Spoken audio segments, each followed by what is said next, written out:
सावन की राखियां बांधी मेरी बहनों तुमने। बहना राखी बांध देती है, मेरा हाथ भर देती है, लेकिन सावन के महीने में राखी बंधवाता है और बदले में अपनी बहन को कुछ ना कुछ देता है।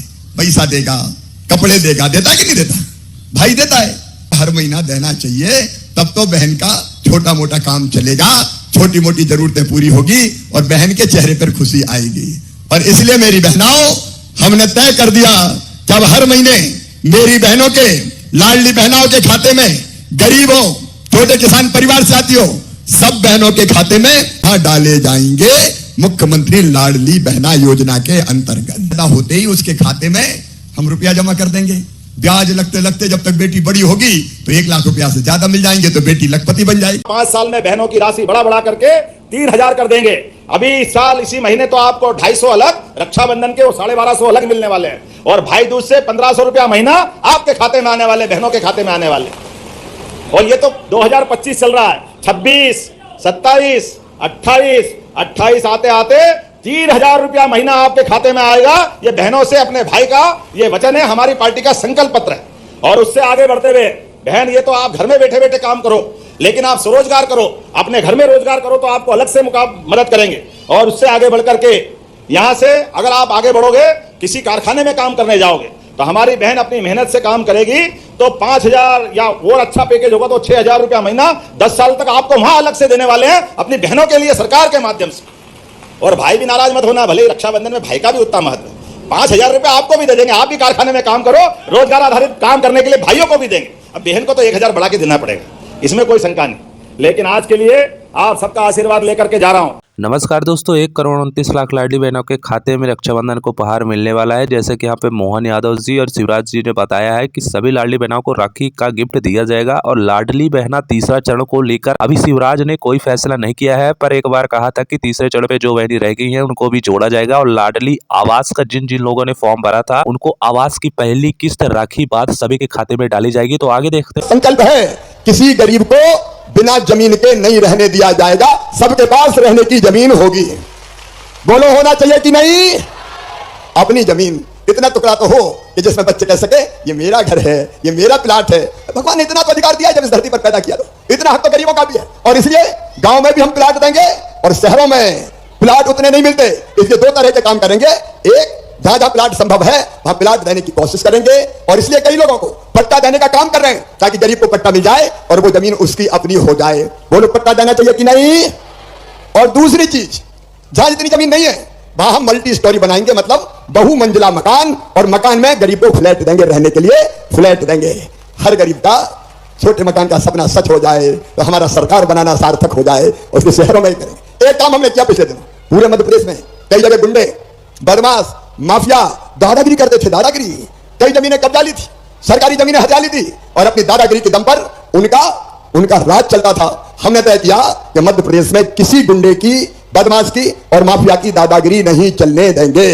और इसलिए बहनों और भाइयों, पूरे प्रदेश में जहां अवैध कब्जे थे हमने बुलडोजर चला के और वो सब कब्जे हटा दिए। बताओ बुलडोजर चला के अच्छा किया कि नहीं किया? जोर से बोल के बताओ, अच्छा किया कि नहीं किया? और वो जमीन खाली हुई, अब उस खाली जमीन पे हम गरीबों के घर बनाने वाले हैं। जबलपुर में भी बना रहे हैं, जबलपुर में भी बना रहे हैं और उज्जैन में भी बना रहे हैं, इंदौर में भी बना रहे हैं, भोपाल में भी बना रहे हैं। गुंडे बदमाशों पर मामा का बुलडोजर चलेगा और गरीबों को वो जगह देके मकान बना के हम घर का मालिक बनाएंगे। ये भारतीय जनता पार्टी की सरकार है।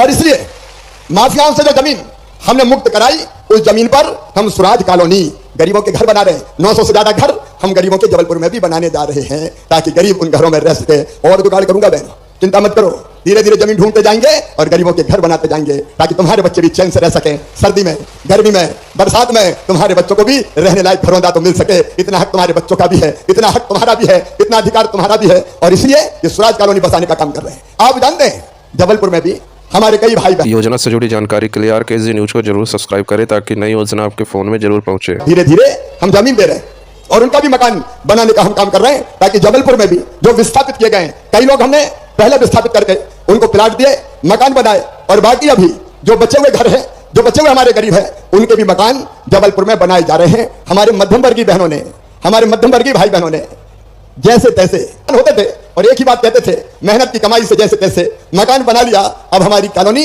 अवैध का दंश भोग रही है, कोई ऐसा काम करो कि हमारी कॉलोनी वैध हो जाए, अवैध ना रहे।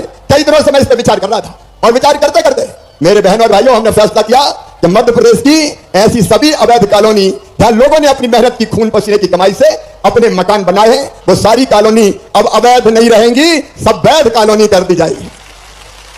अब ये सारी कॉलोनी वैध हो रही है। आज हर शहर में, हर नगर में लाखों परिवार ऐसे थे जो बुनियादी सुविधाओं के लिए भटक रहे थे। अरे सरकार का काम है और जनता की जरूरत भी है कि लोगों के पास अधिक मकान तो हो, एक घर तो रहने के लिए हो। हर एक चाहता है कि अपने बच्चों के साथ अपने घर में चैन से रहे, आराम से रहे, लेकिन दुर्भाग्य था कि वो कॉलोनियां अवैध कॉलोनी कही जाती थी। आज से ऐसी सारी कॉलोनी वैध करते हुए मेरा मन प्रसन्न है, आनंदित है। हाँ, मैं इतना जरूर करूं कि आगे से प्रॉपर बिल्डर को अगर योजना से जुड़ी जानकारी के लिए आरकेजी न्यूज को जरूर सब्सक्राइब करें ताकि नई योजना आपके फोन में जरूर पहुंचे। परिणाम भोगना पड़ेगा, जनता परिणाम नहीं भोगेगी किसी भी हालत में। और इसलिए आज का कार्यक्रम अवैध कॉलोनियों को वैध घोषित करने का कार्यक्रम है। और केवल अवैध कॉलोनी नहीं, एक काम और किया हमने मेरे गरीब बहनों और भाइयों। हमारा सपना है, हमारी हसरत है कि हर गरीब के पास अपना एक मकान होना चाहिए। बड़ी बिल्डिंग ना हो, लेकिन छोटा सा घर तो होना चाहिए। बताओ, होना चाहिए कि नहीं? जोर से बताओ। मकान हमारा बुनियादी अधिकार है।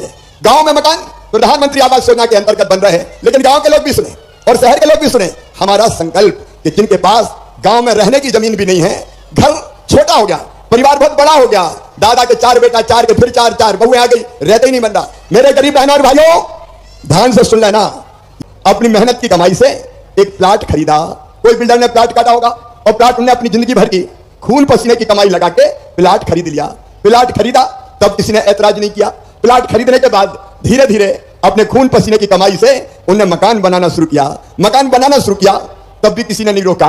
मकान बन गया, घर परिवार बस गया, अपने घर में रहने लगे। हम जानते हैं बहनों और भाइयों, जिंदगी में कितनी बड़ी हसरत होती है सबकी अपना मकान बनाने की। मकान बना है, बच्चे रह रहे हैं, परिवार रह रहा है, लेकिन तब सरकार आती है, स्थानीय प्रशासन आता है और घोषित कर देता है कि यह कॉलोनी अवैध कॉलोनी है, यहां कोई विकास का काम नहीं होगा, यहां सड़कें नहीं बनेंगी, यहां नाली नहीं बनेगी, यहां पानी नहीं आएगा, यहां बिजली नहीं लगेगी, यहां कोई विकास का काम नहीं होगा, यहां रजिस्ट्री नहीं होगी। मैं आपसे पूछना चाहता हूं मेरे बहनों और भाइयों, मकान बनाए, बरसों से लोग रह रहे हैं और आप अब घोषित कर रहे हो अवैध कॉलोनी।